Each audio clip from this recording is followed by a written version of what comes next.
those kind of hours, night shift can be hard on your body, man. I hope you get your rest and treat yourself well.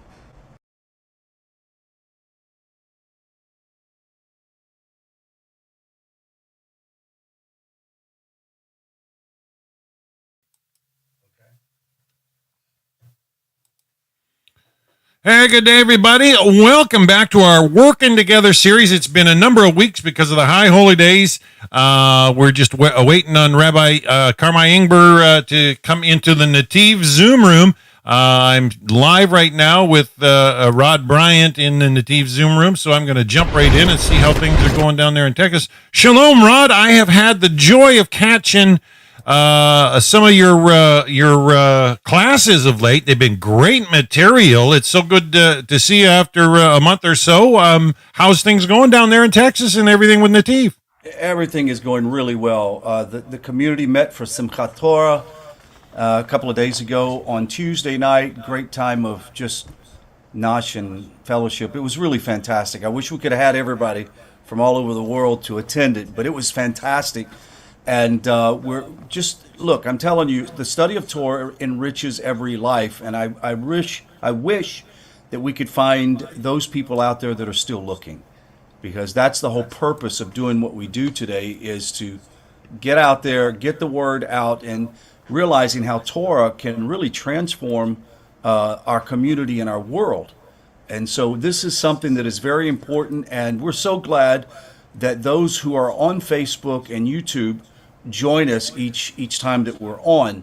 It really means a lot. And I would just like to say this: make sure you ask questions. We don't learn without asking questions. If you have a comment, don't be intimidated to. Well, that's the whole reason we're facilitating this type of classes, working together with the Noahide World Center and the team. We're trying to reach the number of audiences. I know Rabbi Goldberg and others send me any links that are in Canada or anywhere near me, and they hey, can you chat with this guy? Everybody wants to make a connection, and everybody's got questions, and this is the purpose why we do these sort of things is to address those questions. So if you have questions, write them down. Feel free to put them in the chat. We look. And also, I'd like to say this, Dan and Rabbi. Sorry to encroach a little bit, but this is important. A lot of people become interested in Judaism, interested in Jewish spirituality, and you're not going to gain the knowledge of that information without an appropriate amount of study and contact with That's right. a teacher. So it's 100%. important to find a community that has competent rabbis that teach and to help elevate your neshama. And of course, the more Torah that you receive, the more you'll be transformed. So Dan, I'm going to turn to you and you can bring Rabbi in. Oh, is he with us? Yes. Yeah, I'm here. Right on. All right. I look forward to it. It's been a while since we've had the joy. Rabbi Ingber has been touring in the Holy Land for the holy days, and so hopefully he's got a good little message for us today to provoke our thoughts and questions. So, Rabbi Ingber, let's turn it over to you. I don't see your camera. You see me now? Oh, there you are, sir. Yeah, I'm going to just, so you don't get your video feedback. Yeah, let's just turn it right over to you. So good to see you. Please tell us about the holidays in the land of Israel, or whatever you have planned. I'm going to just turn it over to you. I know a lot of people are looking forward to seeing you. So, yeah, you're live. Okay. And Very good. Yeah. So, I want to actually open up today to a lot of discussion. And I have some very interesting things we'll talk about. I mean, I, I have some very good news. We're actually have some plans for the Noahide world. I will be actually coming out to your town. I'm going to start doing some traveling in the States when we come back from Israel, and we'll be meeting with the chief rabbi of Israel next week, and we'll be creating some nice dynamics that we're going to hopefully be able to bring this next level of the world to where it has to be. And it really is. People have to realize that this is not, people always ask me the Noahide, it's not a new thing. It's just that that's super exciting. Was shut down for so many years that people were not, their minds were closed. And we really have the period of time where people are starting to think again. and it really, I'll just talk about Israel a second because I'm here now, and it's really incredible. I got to tell you something. I lived here for 21 years, and then I was past 17 years in the States, teaching, and I was rabbi of the synagogue and trying to help the American Jewry. But what's fascinating here is that in Israel you see what's called kibbutz galios, the ingathering of the exiles happening before our very eyes. I just can't believe what I'm seeing. There was a place in Israel, the land of Israel is called Eretz HaTzvi, the land of the deer. Tzvi has a lot of different meanings. One meaning of tzvi is to yearn, to want, the land of wanting. There's another explanation of the land of the deer. What does it mean? Why it's called the land of the deer? Because a deer, what happens is if you ever take the skin off a deer and you look, you say, wait a minute, it shrivels up, and you say, there's no way this skin could go over this body. The land of Israel is the same way. It's the size of the state of New Jersey. And so you say, oh, it's so small. But there's a principle that as the Jews return to the land stretches. I don't know how that happens. Amazing. I don't know how metaphysically it works, but it does. And it's incredible because I'm sitting in a town called Beit Shemesh, which was a small town many years ago. And then it expanded and they had Beit Shemesh 1, Beit Shemesh 2, Beit Shemesh 3, Beit Shemesh 3, 2, 3B, 4, 5.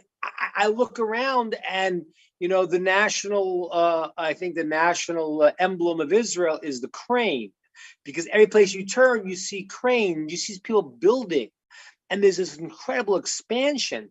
Now, I want you to understand that, and it's for us, as people living in the West, it's a real issue. It's a real issue. Population growth is an issue. And the first commandment is to peruvu, is to be fruitful and multiply in this week's Torah portion. And fruitful and multiply, it says, why not just be fruitful and be multiply? Because more than one. People don't have one child, they have more. And there are people in the world, and I don't, again, I sometimes rant and rave ones. I don't mean to make fun of them, but they look at the world through their glasses and they don't see. They say, wait a minute, too many people, cut back. But they don't understand that there's a plan and things move a certain way. And yes, unfortunately, there are communities that are shrinking, and they really are. I mean, if you look at the demographics in certain Western countries, it's not positive what's happening. In Israel, there's an expansion happening, and that's a very good thing, because it's a sign of as I said to you many times, the ultimate signal that the Mashiach, the Messiah, is close is when the land of Israel will be reestablished and will give its produce. And I see people coming, and it's vibrant, it's quite alive. And that's the most amazing thing. Now, I want to be clear with you one thing here. The book of Eicha, the book of Lamentations, that was written before the destruction of the temple. So the sages tell us that yes, there was when God's presence left, then the prophets were already feeling the destruction. So to understand the land of Israel, the godly presence, you can feel it, but we're talking about obviously a completely exponentially, infinitely times different reality when we talk about the third base of Migdash. We talk about that level of God's presence being felt in the land of Israel. What we're doing now is we're preparing what's called the vessel. If you look in the story with in the prophets, with the prophet Elisha. So Elisha the prophet tells the woman she needs to get. She has no oil. She has no food. Tells her to bring vessels, and then start pouring, and then there'll be a miracle, and there'll be more and more oil. One of the ideas of that is that every single one of us has to create a vessel to receive whatever good we want. So if you imagine, as parents who we were all once children, and our parent wants to give us something. The analogy: the parent wants to give the kid a car, but the kid is a mess and he's all over the place. The parent to buy the child the car is negative. The child has to create a responsibility, an ability to receive the good the parent wants to give. That's what's happening right now in Israel. The groundwork is really, really happening. It's so palpable. You can really feel it. It's incredible development for me, because I lived there for 21 years. And to see, you leave and you come back and you see it and you feel, oh, really, this process is speeding up. It really is. We just finished the Shemitah year, the 7th cycle, where the fruits of the land are ownerless, right? The 7th year, nobody can grow the fruit. It's like the Sabbath. No one grows the fruit. It grows wild. Everyone takes it. So, and I got to share with you, I think for me, when you eat that fruit, it's very powerful. So for me to get what's called otzer based in fruit from the land of Israel that was grown wild in the 7th year was very powerful. And really right now things are moving in this very, very positive way. I'm very excited about it. And that's a good thing, because when you look at the news today, it's hard to get excited. It's hard to get excited because the world is, without getting too political, but obviously the people who have an agenda that they're trying to run the world, and they obviously don't have any idea of what they're doing. There was I forgot his name. He was the Surgeon General in New York in the 70s. I forgot his name. I think his name was Coop. I think his name was. And I remember one time he has a book that he wrote about his time as Surgeon General, and he writes there that when they would come to him with life or death questions, that he said this was beyond what I know. I'm a talented doctor. I'm a skilled surgeon, whatever his quality was. He said, but certain things were beyond my level. I didn't know it was life and death things. He said, but there was a Jewish sage, Rav Moshe Feinstein, that he would go to and he would ask him these questions. That's the way the world has to be. How does someone decide, the discussion of when does life start? I mean, everyone who doesn't have a Torah is shooting in the dark and saying their ideas. But if they could turn to the Holy Land and turn to the sages who have the information, then that's what it says. The verse is Ki mitzion Torah. The Torah comes out from Jerusalem. Fascinating thing. That's why the Sanhedrin, the court had to be in the temple. That was the place. The God's presence was from there. They were able not just to be smart. A lot of smart people in the world. It's not just being smart. It's that's really not it at all. As a matter of fact, very often, not very often, but there are people who learn Torah, who are very smart, who do not get the benefit of the Torah they learn. It's a fascinating thing, because like this. Let's say I'm getting the information, the Torah, but I'm not open to hearing what God wants from me. So what people unfortunately can do is they could take that power and misuse it. The Talmud talks about that exact reality. So the Sanhedrin that sat in the place of the temple, their wisdom wasn't from their own smarts. Not smart people in the world.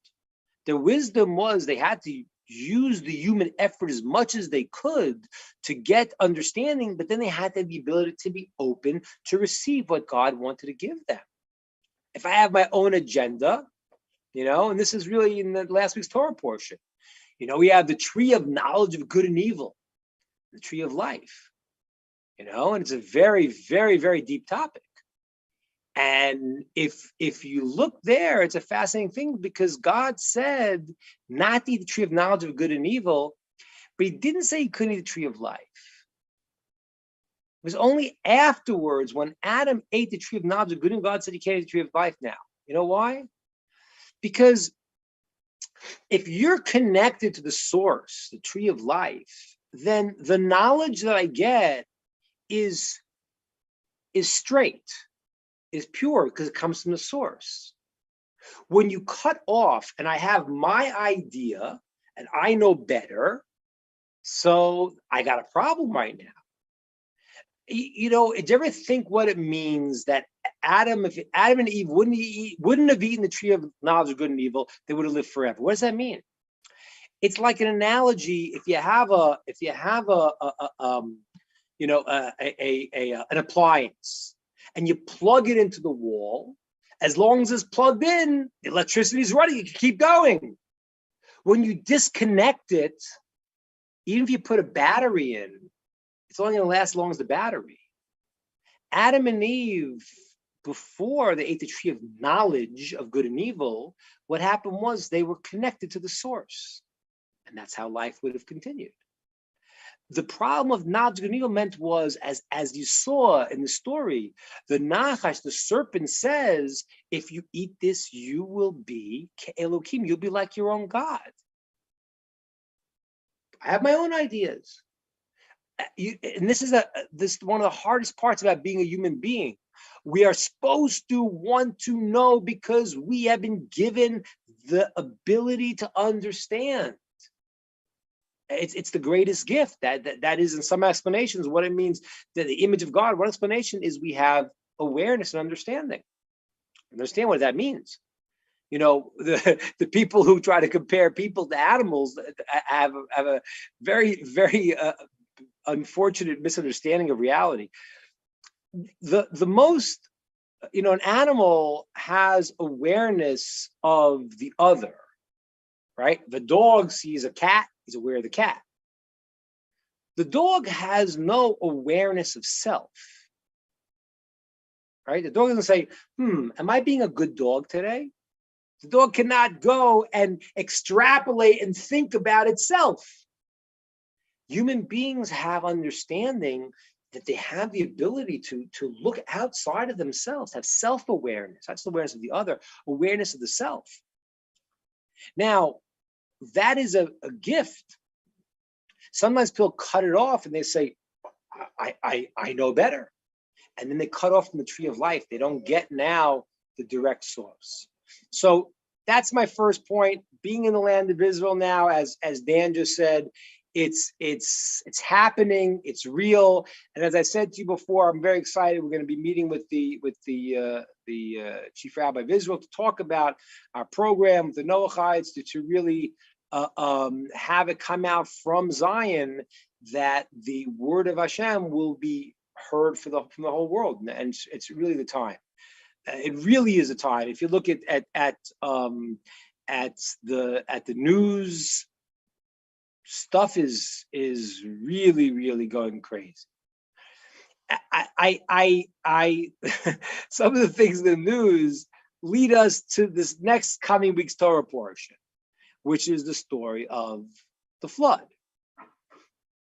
People were doing crazy, crazy things that if you read the Midrashim that explain what they were doing and how they were acting, completely amoral, bizarre.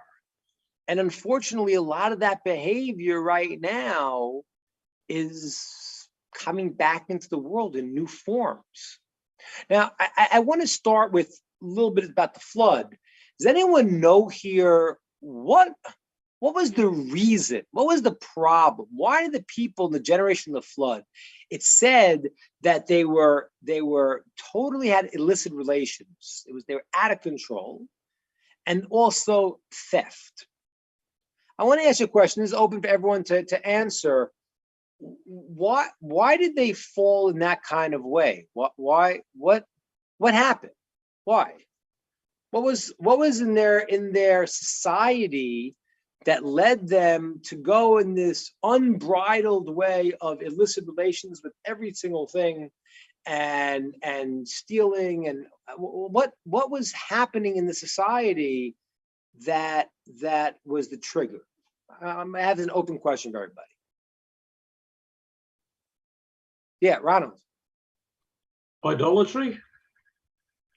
Well, not so much. Not so much. I mean, there obviously was idolatry, but it was even though there was idolatry started even earlier, but the generation of the flood, that wasn't their main thing. Their main thing was illicit relations. That was their main thing. That's what it says in the text, and it says that they kol basar.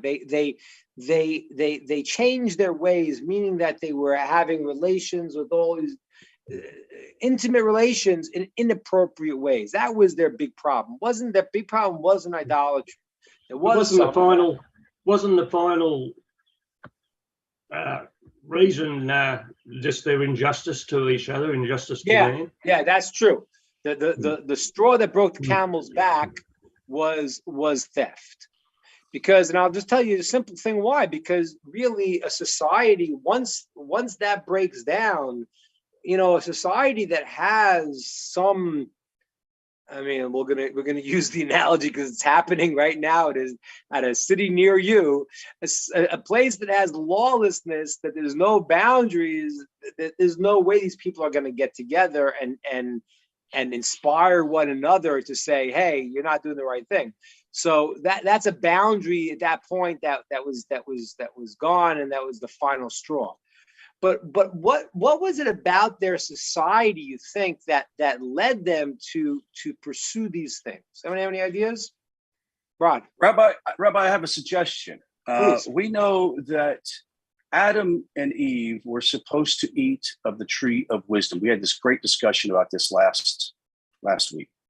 And they chose first the tree of the knowledge of good and evil, that which was good in their own eyes, basically, right? It looks good. We should do that.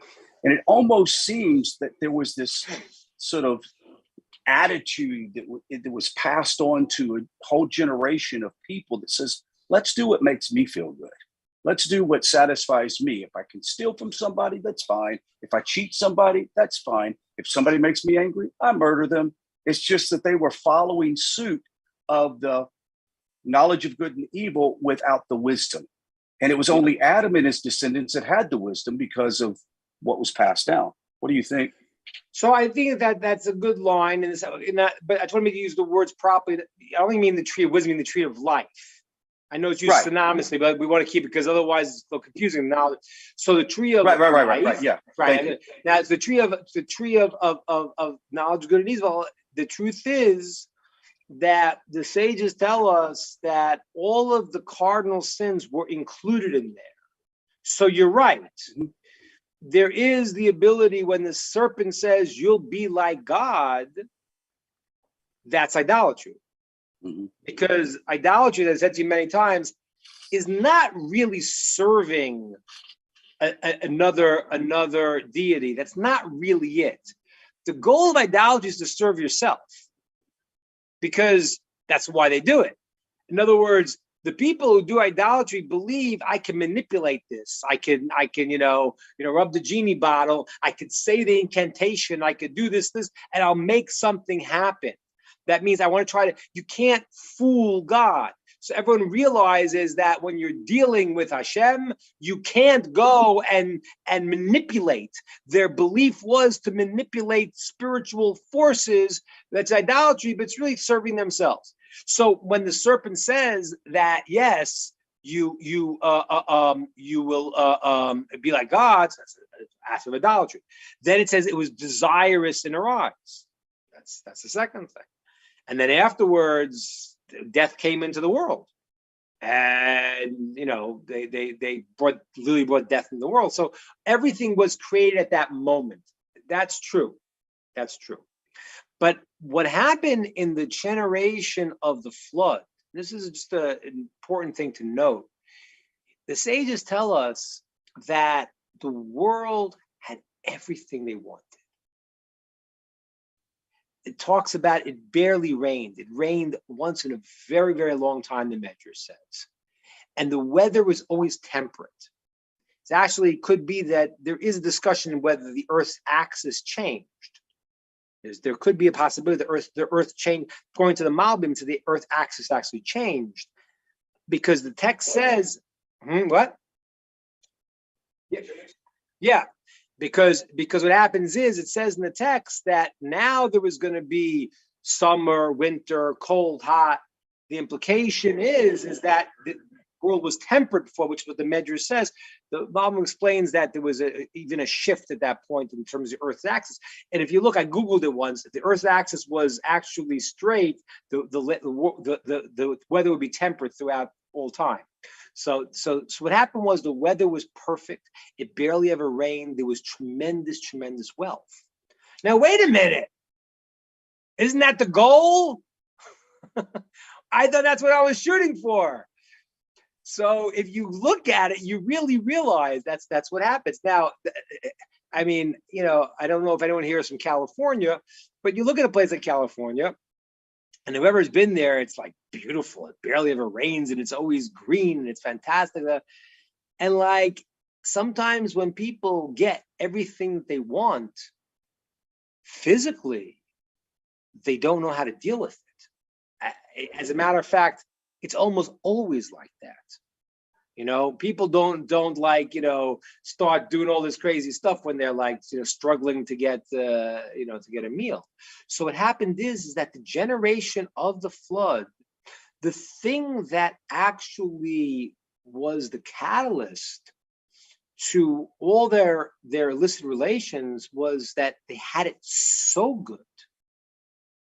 So you got to think about that a second, because in a society where the goal is that we all want to, that's the greatest thing, the Western standard of living, it's a fascinating thing to think about. Like and it changes, because I remember like when I was a kid, you had one TV. Now a person comes in, they don't have two TVs, you have two cars. Well, it's like, it becomes like, this is the standard of living, and it's the expectation. But on one hand, yes, we all want to have a standard of living, but our standard of living is what kings used to have, right? Running water in your house. Who had running water? Okay, they had slaves bringing it in, but like we do have an incredible standard of living. And what happens is that was the environment for the generation of the flood that caused them to just become further self-indulgent.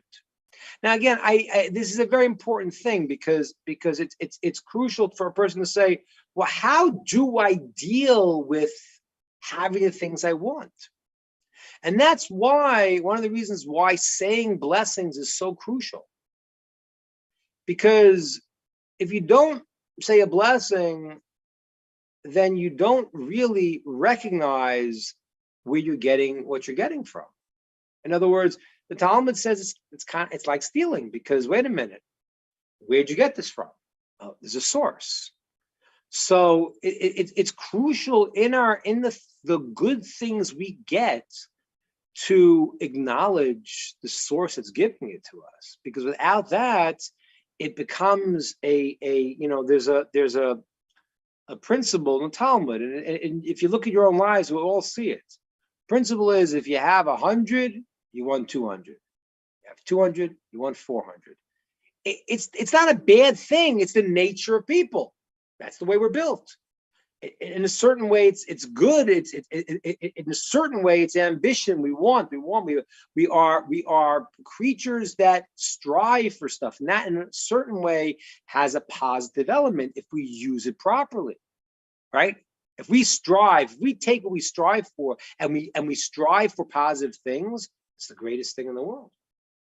But if we just want more, and we just become, like the Matrix, sitting there and just like, the next thing is, that's the generation of the flood. That's what happens. And if you don't believe me, go look at Southern California, and you will see everything I'm telling you is exactly happening. It happens in the world. And it was funny. I was once considering taking a rabbinic position in California, and what happened was they brought me out, and I was interviewing there, and it was going very well, this and that, and everything was so gorgeous. The person brought me into their house, and they had these mirrors and these murals, and it was really beautiful. And then they took me to the mall. I never saw a mall like this. There were palm trees growing in the mall, and there was glass ceilings. And all of a sudden, an old rock and roll song came on called Hotel California. And the line came out, you can check in anytime you like, but you can check in anytime you like, but you can never leave. And I said, no, I don't think I'm taking this position. And the guy says to me, he says, but Rabbi, you do so well here. He said, I'm one of the only people who are married only once. Most people are married 3-4 times. You could do great in counseling. I said, that's not healthy. So what happens is that when people sometimes are inundated with more and more and more, the nature is that they start looking for this, looking for more, and to the point where actually, and this is fascinating psychological insight that Nachmanides shares with us.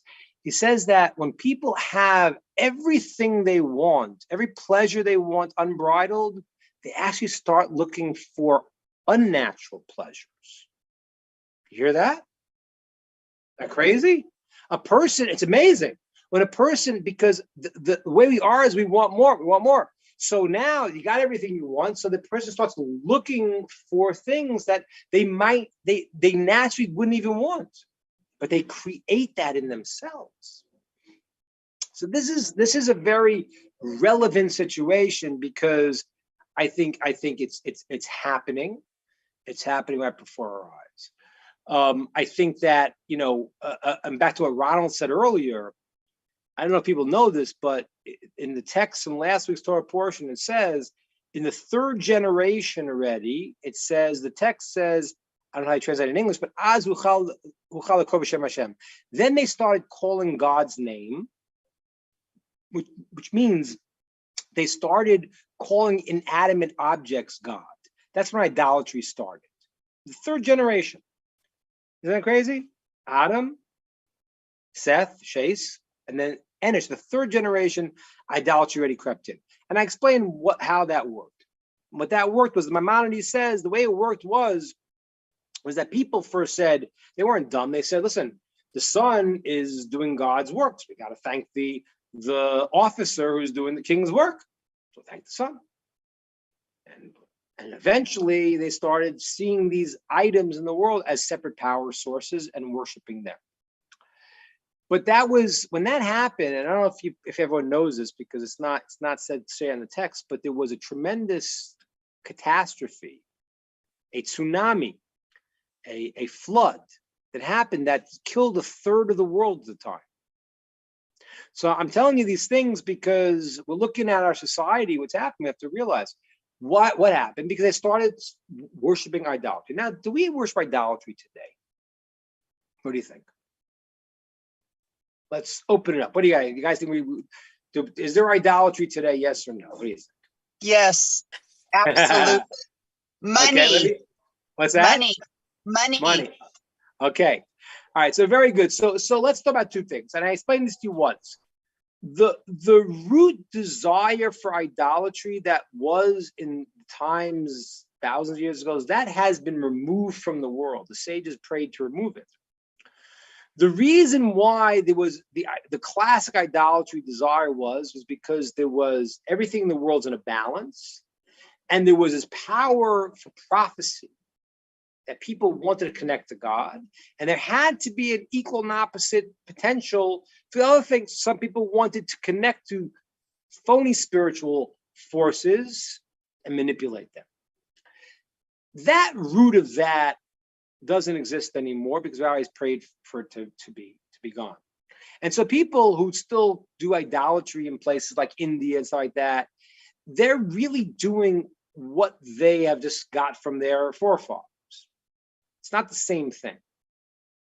So the classic idolatry that we don't have. But the idea of idolatry, as Jeannie said, is correct, is that idolatry is when you are going to infuse some other power. Here's another one, Jeannie. What do you think about this one? Do you think our technology has become our idol? How about our science? Follow the science. Follow the science when it suits you, right? So what does that mean? I mean, I'm not, it's so funny because I have a friend, he's a very great rabbi in Israel. He was once the dean of philosophy in Johns Hopkins. And he told me once that he asked the professor of science, he says, how much of the things you're teaching now you think you'll be teaching in 10 years from now? He says almost none of it. What?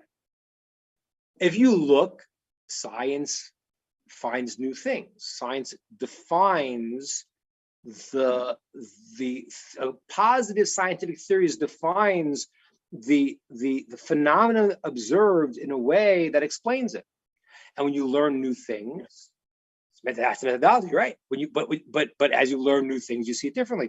Do you know? I think it was 1900 or 1901. I forgot what it was. I once read that they had a convention, a scientist convention. I think it was in 1900, celebrating that we basically have discovered everything there is to discover.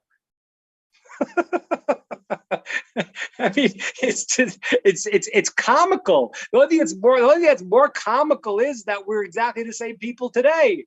Yeah, we figured it all out. We know exactly what happened. Yeah, we know. No, you don't know. You have a theory. Science is advanced. But people hook into what they believe is their power source. And this is, if I have my money, if I have my technology, this is what's, so this society is very obsessed with that. That was a generation of the called the Dor Enosh generation, that a third of the world was wiped out. And then there's, in this week's parsha, the end of the story, which is the generation of the Tower of Babel. And I want to tell you what they did, because even though I think that on the surface it looks like their main thing was right, they built a tower to the heavens and they put an idol on top of it with a sword. So it seems that their problem was really idolatry, but it was a much deeper problem. Their problem was they wanted to separate the spiritual and the physical. They said, God, you leave us alone. We're going to manipulate the world ourselves. And in a certain sense, that's called murder. Why is that murder? What's death? Death's when the soul leaves the body. So when a person wants to go and push out the spiritual, that is the thing that enlivens the physical, that they're living in a world of death. These are what's called the three cardinal sins that these generations did, and you see them today, literally happening. On one hand, people making their power sources. Another one, people chasing after illicit relations and all these things of the generation of the flood because they have everything they want. And the other people who want to separate a non-spiritual world from the completely physical. That's the situation of the world today. That's why when Dan asked me at the beginning, I come not to bear bad news, but to give you good news, that even though the world looks as insane as it really, really is, that's exactly what it says, that before Mashiach comes, the generation is going to look out of control. One source says the generation, I don't know if I told you this, says the generation, the leaders will have the face of a dog. You know why? I don't know if I told you this, but you know what a dog, I think I told you this once. When you walk your dog and you turn the corner, see, when you walk the dog always runs in front, right? The dog's running in front, like they're in charge.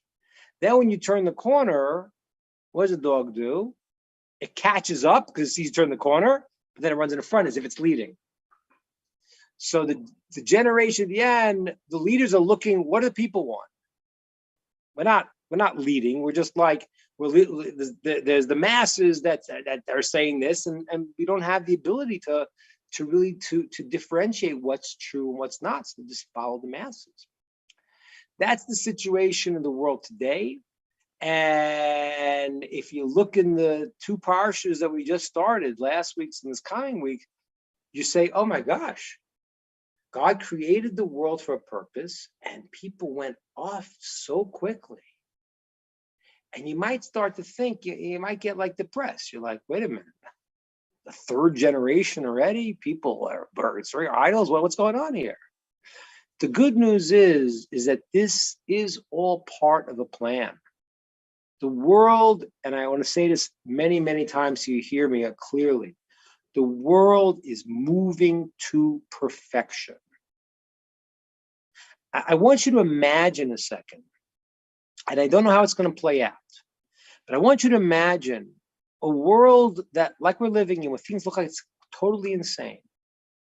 Imagine at the end, if you're going to see everything coming to exactly where God wanted it to be, and becomes the world of truth, and everyone who thought they were in charge and pushing their agenda, they weren't.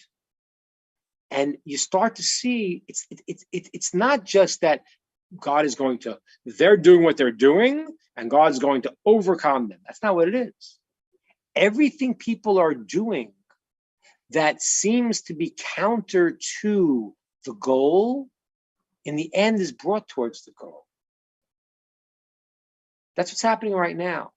People are lost, they're confused, they're making up stuff, they're shooting from the hip. And what happens is that in Jerusalem, there are the sages sitting there and understanding what's happening. And it's very, very tangible. And it's a great thing. And I think it's a great thing that I do think, like I said to you before, I think that what's happening is that the globalization of the world, which on one hand has been very dangerous and very negative, is going to be a great thing, because in the end, it is a globalization. In the end, it's like we said in the prayers of Rosh Hashanah, we said, and the whole world will together worship and serve Hashem. So you need to bring everything in from the 4 corners of the earth, and that is starting to happen. And you know the way it works, the darkest hours before the dawn. So people start to yell and scream because they're about to be shown to be, no, you don't know what you're talking about. There is a truth here, and now stop talking and start to listen. And so I'm going to compliment you all who come to listen to words of Torah, and give you a blessing that you should be able to be part of it and to experience the good that's happening. Okay, I'm going to open it up to questions, thoughts, and ideas. Rabbi, I'd like to interject something before we get into some questions or other ideas. One of the things that really struck me in your Devar was the fact of the chaos that's coming for the peace, before ultimately we go back to Gan Eden. And so this idea is the earth creation, the lower elements, was created out of chaos.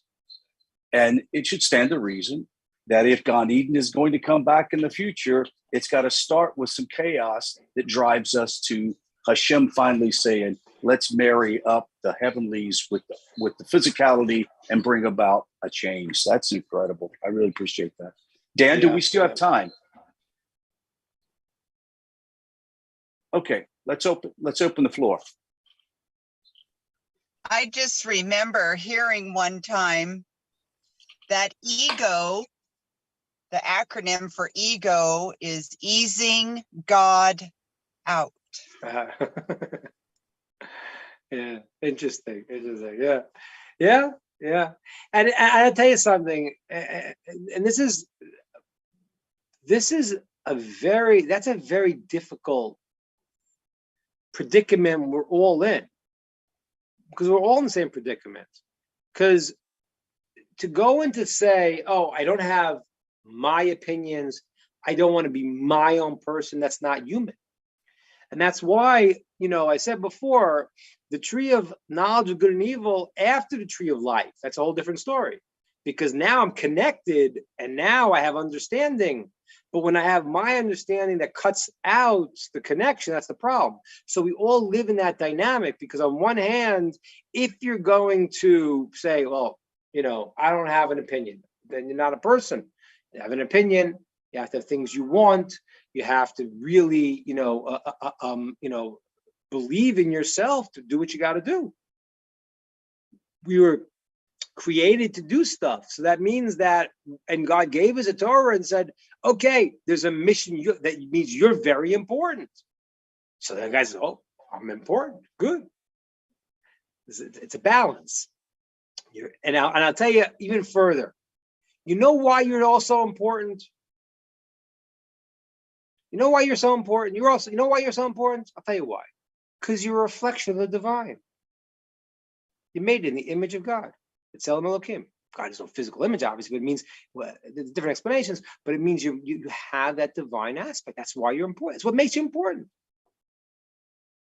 So I always say, I never understand people who are, certain kind of hardiness is so weird, because people that are hardy, oh, I look so good. Like, you didn't make yourself look that way.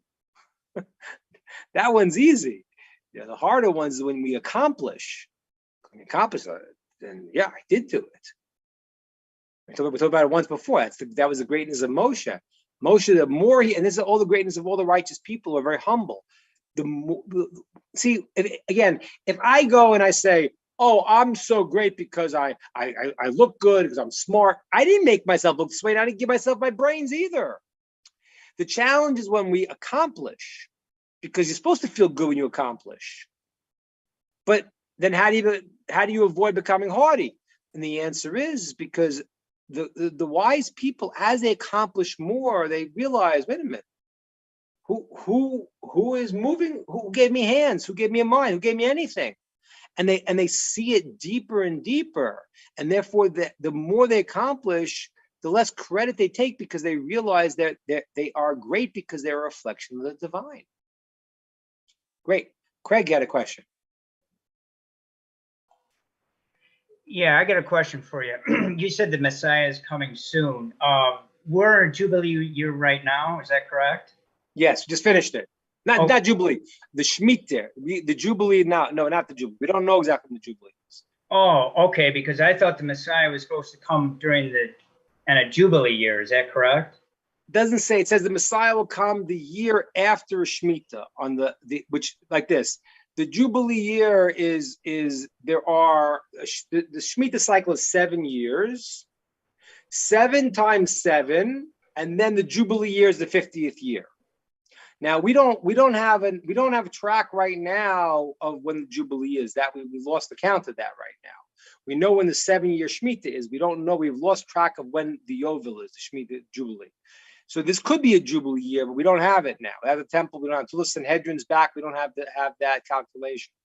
So it says Mashiach, Messiah, is coming in the year after a Shemitah year. So it could be this year, yeah. But I just want to just be clear, Craig, on one thing. And I said this, I gave one class here on Mashiach before Messiah before. Before Mashiach comes, we don't know how it's going to look, because the prophecies are coming in such a way that when you're beforehand, you can't really tell exactly. When you're afterwards, you'll see how everything made sense. Because we have a principle that Mashiach can come at any moment. So, yes, there is a source that says after the Shemitah year, which will be now, which will be this year. So yes, according to that one source, it would make sense that it could be this year, but it could be at any time. The one thing that I could tell you, Craig, is that, and we said it many times, that right now we're, in the year 5,783 right now, and it comes before 6,000 years. So we're talking about within 200 years. Sounds like a long time, because we're not going to, 200 years is a long time, but that's not really long. That's a blink of the eye in terms of history. Right, so we're talking about we are, according to all calculations, we are at the period of time of the times of Mashiach. Whether it'll be tomorrow or in 100 years, I don't know. But 100 years in history is a blink of the eye. Right, compared to thousands of years. Right. That's right. That's right. So, you know, as I said to you once, I'm sorry, go ahead. okay, so we don't know where the Jubilee year is going to be. That count was lost. That's right. We don't have how to count.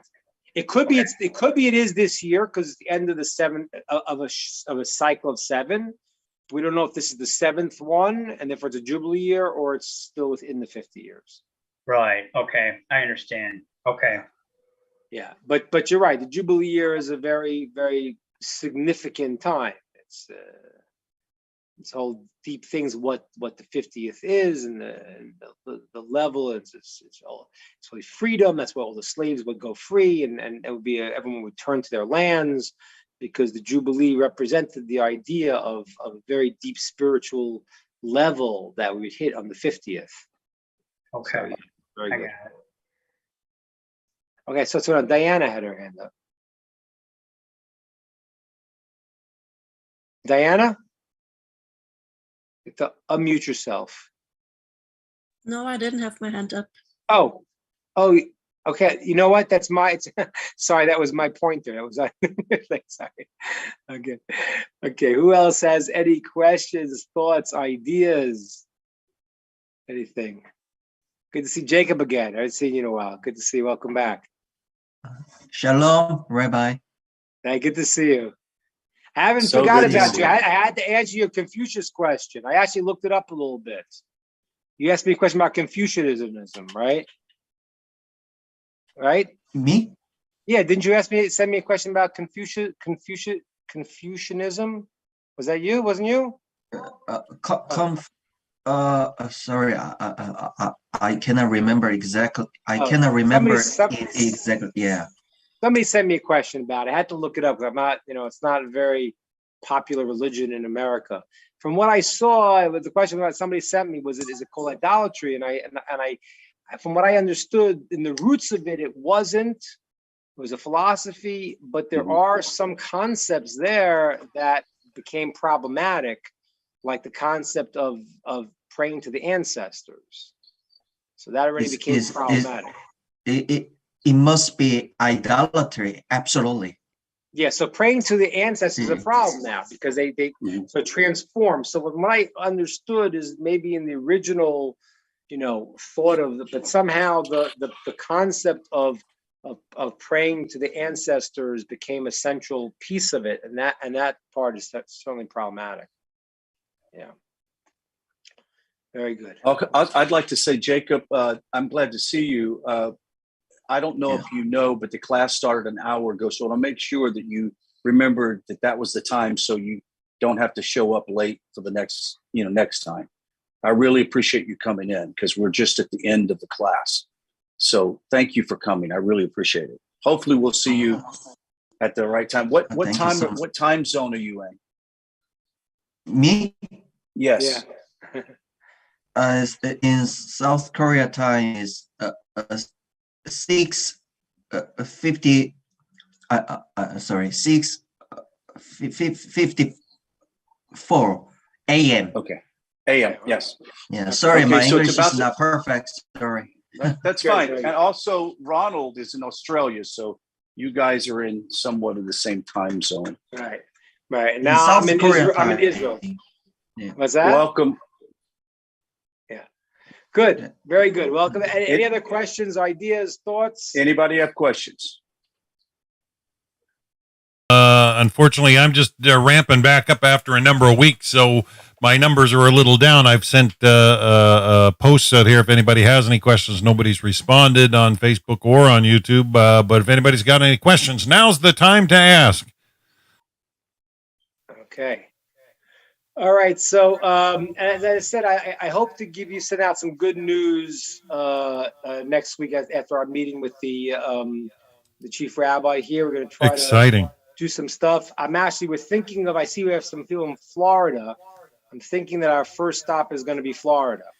So for all you Floridians out there, We may be having some classes, some live classes for you guys if you want to attend in the next couple months. So Rabbi, if you wouldn't mind, I would like to have a chat with you before you meet with yes, Rav. Okay, so yeah, that would I be will. great. Okay. Yeah. Anybody else have anything? I Okay. just want to say, Rod, before we go, if you and I could chat about that contact you have for me. Yes. Do me a favor. Sometime this week.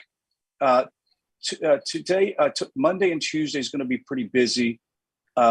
Sometime Wednesday, Thursday, or Friday morning, give me a text and say, "Hey, Rod, don't forget," and that'll remind me to get a hold of the couple and get them in relationship with you. Okay, great. And where do I text you? I'm sorry. How do I do that? I'm sorry. If you don't have my mobile number, I don't. I'm going to give. I'll let me give it to you right now. Let me find out where the text is. Hold on one second. And then I'll shoot you a text come Wednesday. Great. Yeah, as long as you don't shoot me, I'm fine. I'm a bad aim. I'd miss it. I'd miss you anyway. Okay. Yeah. I'm going to see you all not next week, but the week afterwards. Then we Thank have you, Rabbi. Very informative. Thank you, Rabbi. Take care, Thank Rabbi. you. And the rest of you guys hang around. Okay. Take care, Rabbi. Thanks so much, Rabbi. Well, if we're done here, Rod, I'm going to sign out. Any final words? No, sir. Get your rest and have a good day. All right. Bless you, Rod. I appreciate everything you've been sharing. Keep it up. Bye for now. Thank you. Thank you. Okay, guys. I need to ask permission to not do